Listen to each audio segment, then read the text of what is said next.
bienvenidos a la Escuela de Capacitación Bíblica de la Iglesia Cristiana Renacer. Estamos llevando adelante el estudio bíblico, las parábolas de Jesús. Hoy vamos a ver la parábola de los muchachos en la plaza, así lo dice la versión Reina Valera, pero si vamos al original, ese muchacho más bien son niños, así que podríamos decir entonces la parábola de los niños en la plaza. Estamos estudiando las parábolas de Jesús porque para nosotros, cristianos, hijos de Dios, que tenemos que imitar al Señor, ser como Él, pedirle al Señor que transforme nuestro carácter para tener el carácter de Cristo, necesitamos aprender lo que el Señor nos ha dejado. Verdades espirituales profundas, el reino de los cielos, ahora puesto en nuestro corazón y esperando lo que va a suceder más adelante. Estamos ya casi en los últimos tiempos, si no es que ya lo estamos. Y la verdad es que ese reino de Dios se va a manifestar cuando el Señor Jesucristo venga por segunda vez aquí a la tierra y Él va a gobernar, así que el Señor va a tomar el control y ese reino será suyo. Mientras tanto, en este tiempo que Él todavía no ha venido, seguimos aprendiendo del Señor, sirviéndole, cumpliendo la misión que el Señor nos ha dejado.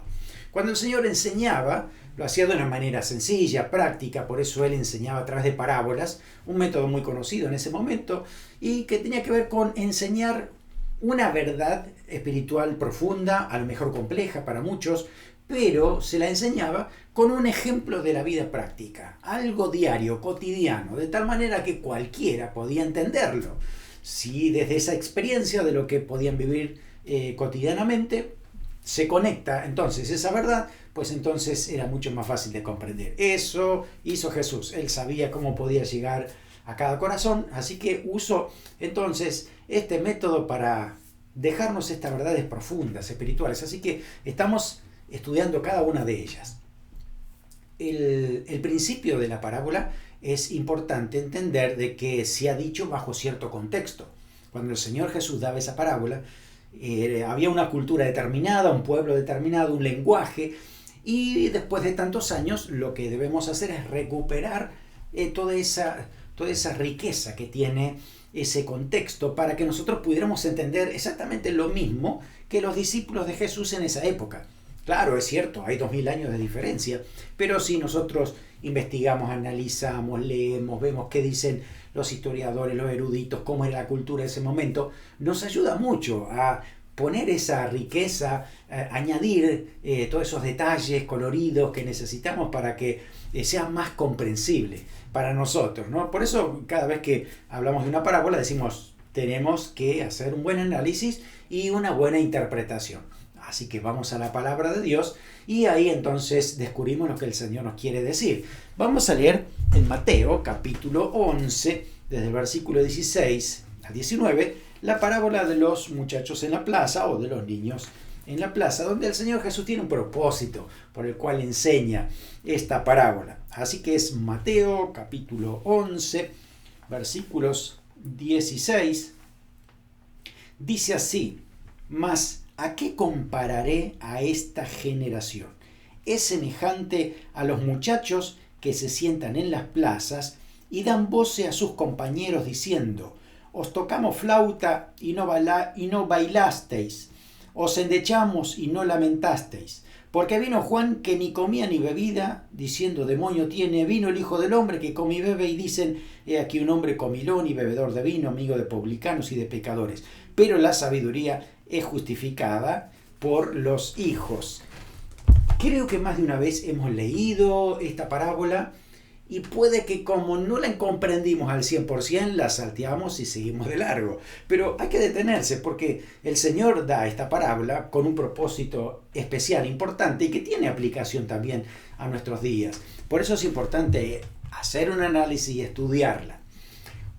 Siempre hemos dicho esto, cuando vamos a leer esa parábola, estudiarla, fíjese que antes tiene un contexto, un pasaje, pueden ser un versículo o varios versículos antes de esto, y después también, ¿no? Para entender en qué momento Jesús lo dice y qué estaba pasando en esa situación, porque el Señor, cuál era el propósito que tenía. Si usted lee desde el capítulo 11, los versículos desde el inicio, va a encontrarse con el tema de los mensajeros de Juan el Bautista. El contexto de esto es que La situación de Juan el Bautista se estaba poniendo difícil. Esa carrera que él tenía de profeta, pues estaba terminando en tragedia. En este momento él se encontraba encarcelado, entonces envía a dos de sus discípulos, o algunos de sus discípulos, y les dice: vayan y pregúntenle a Jesús, ¿eres tú el que había de venir o esperaremos a otro? ¿Qué quiere decir con todas esas preguntas? Pero uno tiene que ponerse en lugar de Juan para entender qué es lo que estaba tratando de preguntar, ¿no? Juan siempre decía las cosas de frente, sin rodeos, por eso va a Jesús y no le hace una declaración o con una introducción y un prólogo para que después reciba la pregunta. Va directamente al grano y hace esa pregunta. Así que él, en este momento, Juan, por decir la verdad y por hablarlo de manera de frente, es que le había costado caro en su seguridad. De hecho, estaba siendo preso en ese momento. ¿Cómo es que termina preso?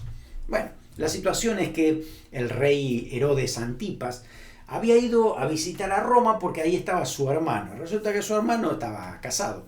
Y este Herodes seduce a la esposa de su hermano y se la lleva hacia su propia casa, ¿no? Se la trae de nuevo, se la trae a su hogar allí en Jerusalén.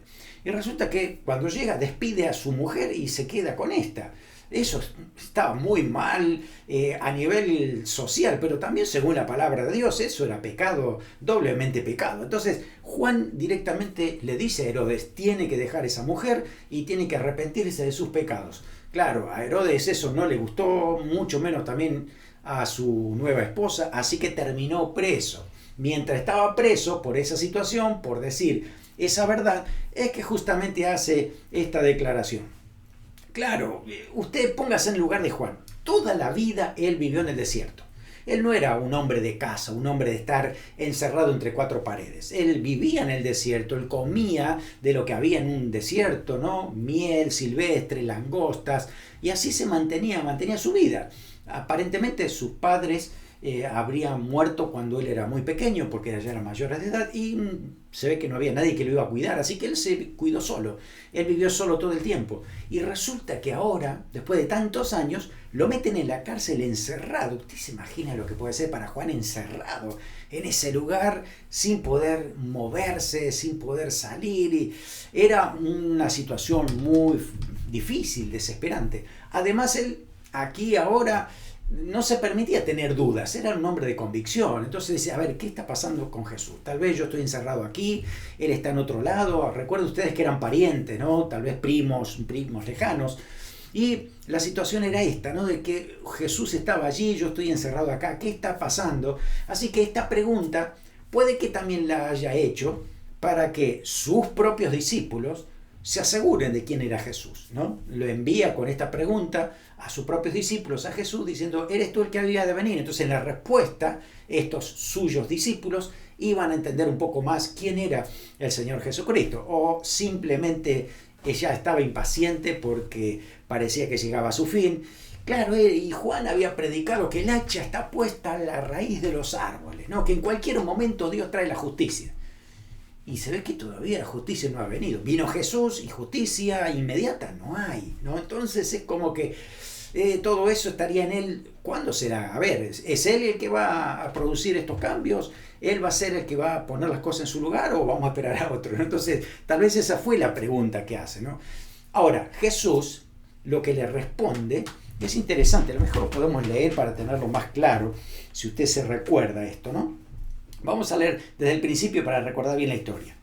Mateo 11 dice: cuando Jesús terminó de dar instrucciones a sus 12 discípulos, se fue de allí a enseñar y a predicar las ciudades de ellos. Y al oír Juan en la cárcel los hechos de Cristo, le envió 2 de sus discípulos para preguntarles: ¿eres tú aquel que había de venir o esperaremos a otro? Respondiendo Jesús le dijo: id y hacer saber a Juan las cosas que oís y veis. Los ciegos ven, los cojos andan, los leprosos son limpiados, los sordos oyen, los muertos son resucitados y a los pobres han anunciado el evangelio. Dice: y bienaventurado el que no haya tropiezo en mí.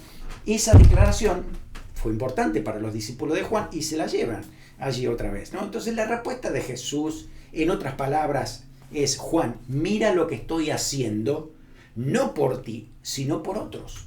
Porque la misión es para este mundo, no es para una persona sola, no es para salvar a un profeta solamente, no. La situación es salvar al mundo entero. Y fíjate todas las evidencias que hay del cumplimiento de las profecías del Antiguo Testamento con el Mesías, que iba a hacer todas estas cosas, ¿no? Así que ahí está la respuesta del Señor para Juan, y sin duda Juan se ha quedado bien tranquilo sabiendo de que justamente se está cumpliendo en Cristo todas las profecías que se habían dicho acerca de lo que era el Mesías, ¿no? Y Jesús dice, bienaventurado el que no haya tropiezo en mí, ¿no?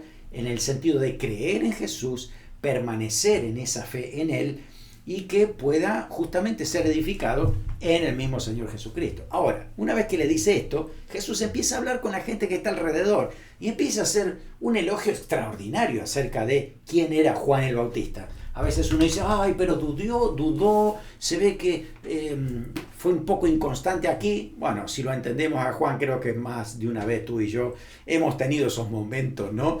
De que necesitamos afirmar nuestra fe en el Señor Jesucristo. Pero Juan es una persona que confía, que se había gozado en la venida del Señor, que lo había declarado como el Cordero de Dios, que quita el pecado del mundo, una persona que creía en el Señor Jesucristo, ¿no? A pesar de su duda, a pesar de el momento difícil que estaba atravesando. Entonces Jesús habla muy bien de Juan y les dice, mientras ellos iban, comenzó Jesús a decir a la gente, ¿qué salisteis a ver al desierto? Es decir, cuando lo veían a Juan, ¿una caña sacudida por el viento? Cuando dice esto, le está diciendo, a ver, ustedes cuando fueron a ver a Juan, ¿era como una caña sacudida por el viento? A ver, tenemos dos aplicaciones aquí. La caña sacudida por el viento, las cañas, eran tan comunes y simples de ver que cuando tú pasabas por ahí, pasaba desapercibido, porque no te llaman nada la atención esas cañas. Así que, ¿era eso, Juan? ¿Pasaste por allí y pasaste desapercibido? No. Juan, si tú estabas al lado de Juan, te dabas cuenta, hermano, de que este hombre era de Dios, tenía un mensaje, tenía una voz, y él a donde estaba llamaba la atención y la gente o lo recibía o lo rechazaba, pero no es que no me di cuenta que estaba Juan, ¿no? Además, las cañas estas sacudidas por el viento pueden ser muy frágiles, muy inestables. Y Jesús dice, ¿en serio lo vieron a Juan así? Juan de ninguna manera era inestable, era firme en su convicción, así que de alguna manera está diciendo, fíjense de quién estamos hablando, de Juan el Bautista. Después también dice, ¿qué saliste a ver? ¿A un hombre cubierto de vestiduras delicadas? He aquí que los que llevan vestiduras delicadas en las casas de los reyes están. Es decir, era un hombre de la nobleza, lo vieron ustedes muy delicado, ¿no? Como que no se ensuciaba. Tampoco, no es así. Así que tampoco era de gente delicada o de la alta alcurnia que uno sabe que están allá, pero solamente hoy por hoy nos enteramos más que en esa época, ¿no? Porque era todo eso muy cerrado, ese círculo, ¿no? Pero la verdad es esa, Juan no estaba ahí, no pertenecía a ese grupo. Pero dice así, más adelante, ¿no? Versículo 9. ¿Qué saliste a ver? ¿A un profeta? Sí, os digo, y más que un profeta, porque este es el quien está escrito, he aquí yo envío mi mensajero delante de tu faz, el cual preparará tu camino delante de ti. Está diciendo, fíjense, profeta, claro, ¿qué era un profeta? Era una persona que hablaba de parte de Dios. Y en todo el Antiguo Testamento, el pueblo de Israel ha tenido muchísimos profetas. De hecho, la mayoría los mataron porque no querían escuchar el mensaje de Dios. Así terminó Juan también, ¿no? Pero en este momento está diciendo mucho más que un profeta. A ver, de todos esos profetas del Antiguo Testamento, Juan era mayor porque era el precursor del Mesías. En él se cumplió ese versículo de que Dios decía que iba a enviar, dice, a mi mensajero que va a preparar el camino, ¿no? El camino del Mesías. Eso fue lo que hizo justamente Juan el Bautista. Por eso fue tan importante para la dispensación antes de la gracia de Cristo, ¿no? Pero también entender que si era antes de la gracia de Cristo, entonces tenía ciertas limitaciones.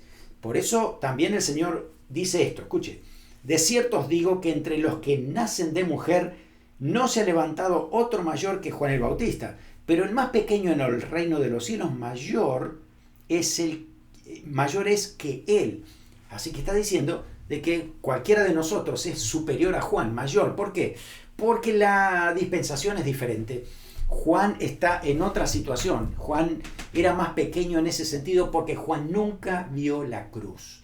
Él no supo lo que era el sacrificio del Señor, verlo. Claro, hoy sí, hoy estamos hablando de otra cosa, ya en el cielo todo se sabe. Pero en ese momento Juan no estaba percibiendo, no estaba viendo, no podía experimentar lo que era la gracia del perdón por la salvación en Cristo en la cruz.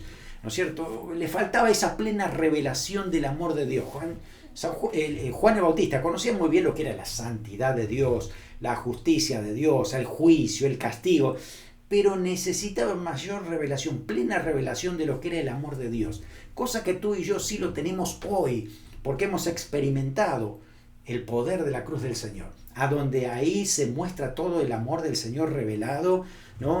Para la salvación de nuestras almas por Jesucristo. Juan no vio eso, por eso dice que es pequeño en relación a cada uno de nosotros que experimentamos el amor de Dios, el perdón de Dios, esa salvación gratuita que el Señor nos ofrece diariamente. Y luego en el versículo 12 dice un versículo que por ahí lo hemos leído mucho, lo escuchamos mucho, pero no sé si lo estamos aplicando correctamente. Dice, desde los días de Juan el Bautista hasta ahora, el reino de los cielos sufre violencia y los violentos lo arrebatan, porque todos los profetas y la ley profetizaron hasta Juan. Si queréis recibirlos, él es el Elías que había de venir. El que tiene oído para oír, oiga. ¿Qué está diciendo Juan? A ver, ¿qué está diciendo Jesús de Juan? Está diciendo, a ver, hasta esta situación, y fíjese, el versículo 12 dice, desde los días de Juan el Bautista hasta ahora. ¿Cuál es ese ahora? Pues la verdad es el ahora de Cristo, en ese momento, sin haber ido todavía a la cruz. Está diciendo, desde Juan hasta ahora, ¿no? Hasta ese momento, dice que el reino de los cielos estaba sufriendo violencia y persecución en manos de los violentos. Es decir, los violentos no son los que pertenecen al reino, los violentos son los que van en contra del reino. Ya en ese momento los judíos religiosos ya estaban planificando cómo matar a Cristo y cómo tratar de destruir el mensaje que el Señor había estado dando. Así que la persecución ya se había generado. De hecho, también iban a matar a Juan, lo iban a decapitar por justamente decir la verdad. Así que esto ya se notaba, esa violencia contra el reino. Pero después dice, los violentos lo arrebatan. Ahora, no significa que los creyentes tienen que ser violentos para tomar el reino de Dios. Esa violencia, cuidado, no tiene que ver con cuestión física, con cuestión de hacer daño a alguien, ¿no? Sino la palabra griega es la palabra biastés, que a la vez viene de otra que es biaso, que significa esforzarse con mucha energía. Esforzarse con mucha energía. Ponen pasión, ponen fuerza, ponen energía, ponen entusiasmo. Vamos, el reino de Dios está aquí. No es simplemente, ay, bueno, si Dios quiere que me pongan el reino. No, es que uno tiene que aventurarse, ir adelante con valentía, ¿no? Y apropiarse de lo que el Señor nos ha dado. Miren, hay un pasaje paralelo exactamente de esto. La hermenéutica nos dice que cuando hay un pasaje oscuro, lo que debemos hacer es tomar también, además del contexto, luego también pasajes paralelos. Y uno de ellos es Lucas, capítulo 16, versículo 16. Jesús estaba hablando de la misma situación y Lucas también lo registró. Pero él lo escribe de otra manera. Dice, la ley y los profetas eran hasta Juan. Desde entonces el reino de Dios es anunciado y todos se esfuerzan por entrar en él. Eso es lo que significa, entonces, lo que significa los violentos lo arrebatan. Significa, todos se esfuerzan por entrar en él. Es lo que está diciendo también en Lucas. Por eso, esto habla de poner pasión, poner energía, poner esfuerzo para decir, no, yo voy a ir adelante. Aunque haya persecución, aunque haya violencia en contra del reino de los cielos, yo sigo adelante porque sé que el Señor está conmigo, entendí lo que es la verdad del Señor y me voy a apropiar de esa verdad. Ese es el contexto por el cual el Señor Jesús dice, ¿con qué voy a comparar ahora esta generación? ¿De quién está hablando? De la generación de esos violentos, de esas personas que no quieren saber nada del Evangelio, que se oponen o que le da igual, no quieren arrepentirse. En ese momento eran los religiosos, fariseos, saduceos, escribas, los sacerdotes, estaban en contra del Señor Jesucristo, no querían saber nada del Señor, ni tampoco de Juan el Bautista. Por eso el Señor Jesús se toma el tiempo para hacer una parábola, ¿no?, con algo muy común que sucedía en esa época. Por eso hay algo cultural que tenemos que saber. En los pueblos chicos, como pueden ser también en nuestras ciudades, no tanto aquí en Estados Unidos, pero sí en Argentina, en Colombia, en otras ciudades. Nosotros hemos vivido en España y esto se veía. Pueblo chico siempre tiene una plaza central. ¿Qué hacen a la tarde? Todos los chicos van a jugar a la plaza. Hoy por hoy, con tanta tecnología, esto ya no se ve, ¿no?, porque cada uno está metido en lo suyo y están más en redes que otra cosa. Pero en la época que no había tecnología, los niños lo que hacían después, a la tarde de hacer sus estudios, lo que sea, iban a la plaza a jugar, a pasar el tiempo, un rato, tal vez 1, 2 horas, 3 horas ahí jugando y aprovechando a ser social y compartir con otros. Entonces la idea de Jesús es que él hace una parábola en base a esto. Dice: la generación presente son como los niños que van a jugar a la plaza. Y hay un grupo de niños que le dice al otro grupo: ¿qué tal si, a ver, vamos a jugar a las bodas o al casamiento?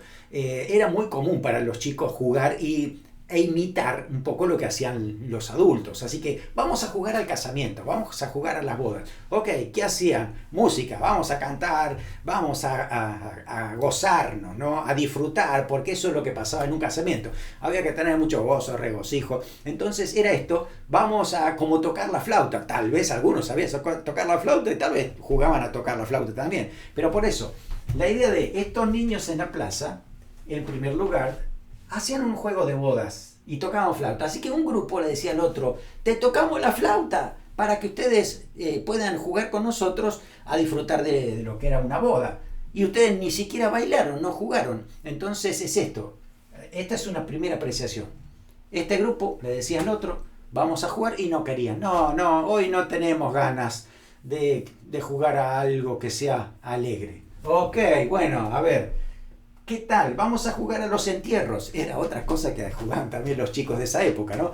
A lo que era un servicio fúnebre, ¿no? Y que me imagino que tomaran alguno de ellos y parecía que lo iban a meter en una tumba, ¿no es cierto?, o en un sepulcro. Entonces jugaban también a eso los niños. Entonces, ¿qué hacían? Hacían todos como que eran tristes y que jugaban a ese funeral. Entonces, por eso dice: nosotros entonces los endechamos, pero ustedes no lamentasteis. No, estos estaban jugando entonces a lo que era ese momento triste, pero ellos dicen: no, tampoco tenemos ganas de jugar a nada triste.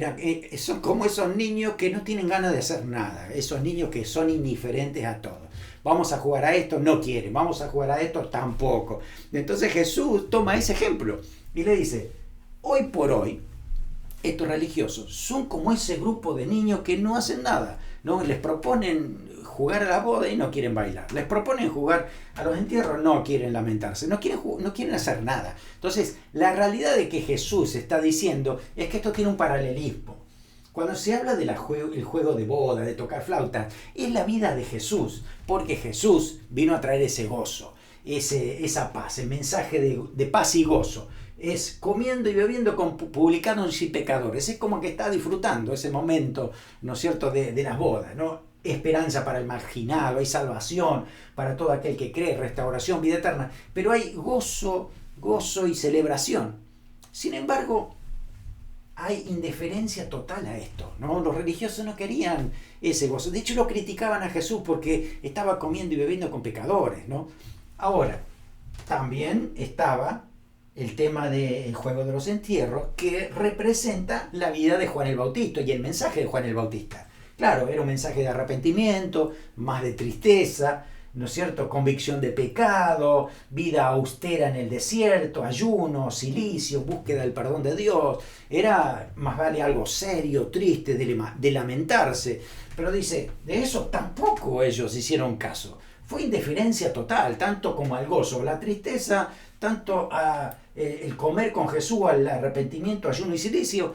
Es decir, ¿qué prefieren? ¿Una cena, una comida o un ayuno? Ninguna de las dos, ¿no? Entonces, es lo que dice, es indiferencia total. Por eso Esto es el problema de esa generación. Y creo que si lo trasladamos al día de hoy, te vas a encontrar con esa misma realidad.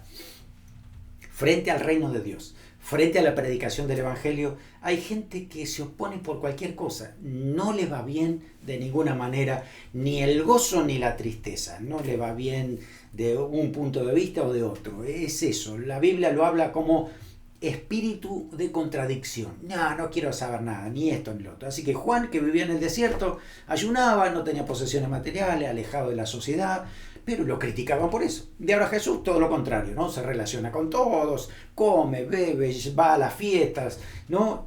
También lo criticaron, no solamente lo criticaron, usted sabe cómo también al final hasta lo crucificaron, ¿no es cierto? Pero dice, después, el último versículo, la sabiduría es justificada por sus hijos.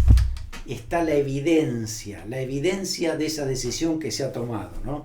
El veredicto final no va a depender de los críticos, sino de los acontecimientos, de lo que ha sucedido y qué decisión se ha tomado, ¿no?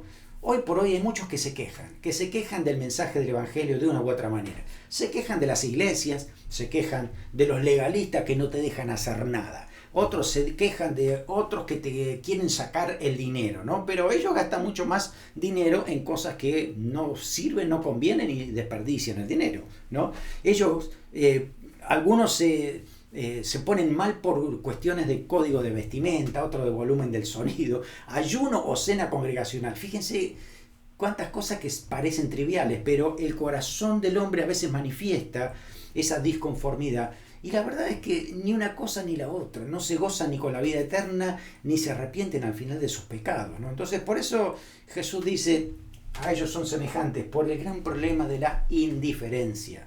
La indiferencia te dice, no me importa si me predicas del amor o me predicas del juicio, no me importa si me ofrece vida eterna o condenación eterna, no me importa nada. Ese es el problema, la indiferencia.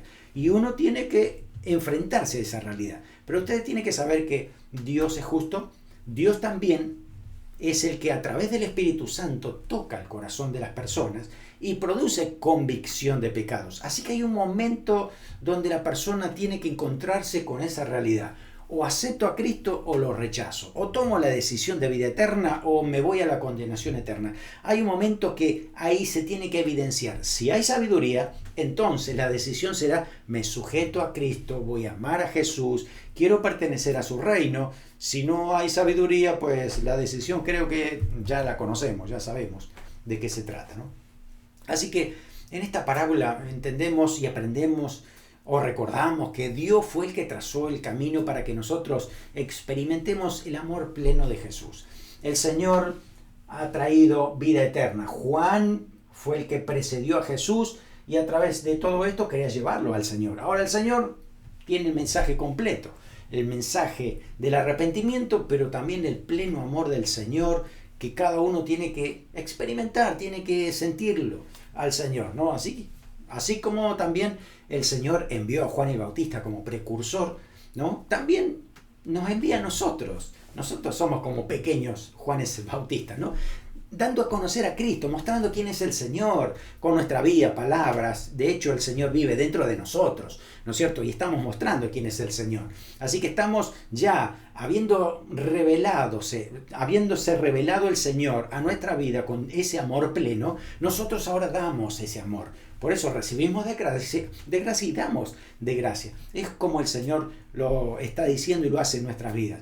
Hoy, bueno, también predicamos el mensaje y nos vamos a encontrar con mucha gente indiferente. No quieren ni bailar ni endechar. Bueno, ok.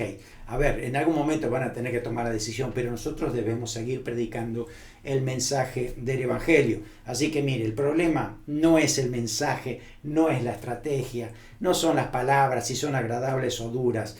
Si tú predicas del infierno, te van a criticar. Si tú predicas del amor de Jesús, te van a decir que a ellos les importa más otro tipo de amor. Prefiero el amor de las redes sociales. Prefiero el amor que puedo obtener de la popularidad. Prefiero el amor que puedo obtener fácil ganándome en una fiesta. Es decir, la gente hoy por hoy que es indiferente no le va a importar la forma, el mensaje, el contenido, porque el problema es de corazón. Por eso cuando Dios toca el corazón, cuando una persona se arrepiente, se da cuenta que es pecador, que se va al infierno, que necesita la gracia del Señor, que solo el amor del Señor lo rescata. Cuando se da cuenta de eso, entonces produce un cambio, porque hay arrepentimiento. Ese es punto clave, arrepentimiento. Fíjese que tanto Jesús como Juan el Bautista predicaban el arrepentimiento. Dejar de lado la vida vieja de pecado para poder vivir como el Señor dice en su palabra que debemos hacerlo. Así que esto va a pasar siempre, no te desanimes. Nosotros tenemos que cumplir la misión a pesar de las personas. A pesar de la indiferencia, tú sigues predicando el mensaje correcto. No cambies el mensaje porque la gente te está pidiendo o de un punto de vista o de otro, ¿no? Capaz que estos puntos de vista también se aplican a nuestra vida hoy. No cambies el mensaje. La verdad es la misma. Sigue predicando el mensaje del Señor completo para que la persona se dé cuenta, el Espíritu Santo pueda tocar a esa persona con ese mensaje. Así que no dejes de obedecer al Señor. Dios seguirá obrando a pesar de la indiferencia. Dios seguirá tocando. Tiene tiempo para cada persona. Así que persevera. Persevera hasta el fin. Tenemos ese mensaje que el Señor ha puesto en nuestro corazón. Fíjese que siempre hablamos de Juan 3.16 y quién no sabe Juan 3.16, pero deberíamos leer Juan 3.16 hasta el 19, porque el mensaje está completo así. Dice, porque de tal manera amó Dios al mundo, que ha dado a su Hijo unigénito, para que todo aquel que en él cree no se pierda, mas tenga vida eterna, porque no envió Dios a su Hijo al mundo para condenar al mundo, sino para que el mundo sea salvo por él. Escuche esto, el 18. El que en él cree no es condenado, pero el que no cree ya ha sido condenado porque no ha creído en el nombre del unigénito Hijo de Dios. Y esta es la condenación, que la luz vino al mundo y los hombres amaron más las tinieblas que la luz porque sus obras eran malas. Ese es el problema, amaron más las tinieblas que la luz. Entonces no hay manera de que se produzca un cambio. Ahora, cuando una persona reconoce que es pecadora, que está en las tinieblas, tiene que salir de ahí para venir a la luz de Jesús, entonces hay un cambio notorio. Pero la realidad es esta. El Señor me da este mensaje. El que cree en ese mensaje tiene vida eterna. Pero no nos quedemos ahí. También dice, el que no cree ya ha sido condenado, porque está rechazando al Señor Jesucristo. Entonces, este mensaje sigue siendo claro, sigue siendo directo y debemos predicarlo tal cual es. No podemos cambiarlo, no podemos recortarlo para que sea más aceptado. No, la verdad es que la gente tiene que aceptar a Cristo, no nuestro mensaje recortado.